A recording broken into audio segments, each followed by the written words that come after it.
Maraming posibleng dahilan kung bakit hindi nangingitlog ang inahin. Narito ang mas detalyadong paliwanag. 1. Temperatura at klima.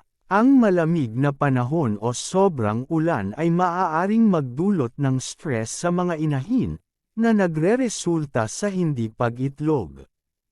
Sa ganitong mga kondisyon, mas mainam na ilipat sila sa isang mas mainit at tuyo na lugar. Ang pag-iwas sa mga draft at pagbibigay ng mas nakakahumaling na kapaligiran ay makakatulong. 2.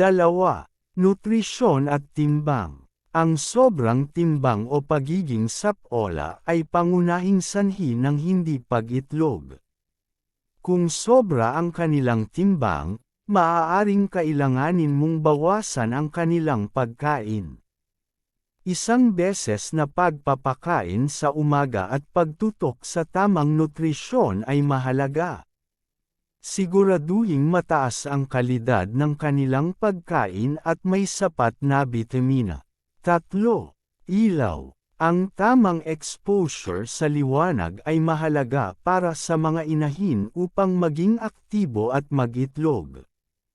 Magbigay ng ilaw mula 4 AM hanggang 6 AM at mula 4 PM hanggang 9 PM.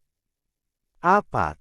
Suplemento. Ang pagbibigay ng B12 2 beses sa isang linggo ay makakatulong sa kanilang metabolismo at pangkalahatang kalusugan.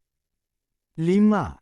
Kalusugan. Mahalaga ring isaalang-alang ang kanilang pangkalusugan.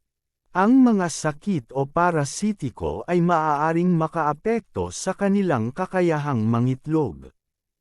6. Stress at kapaligiran. Ang stress mula sa ingay, masikip na espasyo, o presensya ng mga ibang hayop ay maaari ring makaapekto. Siguraduhing komportable ang kanilang kapaligiran at hindi sila nakakaranas ng labis na stress.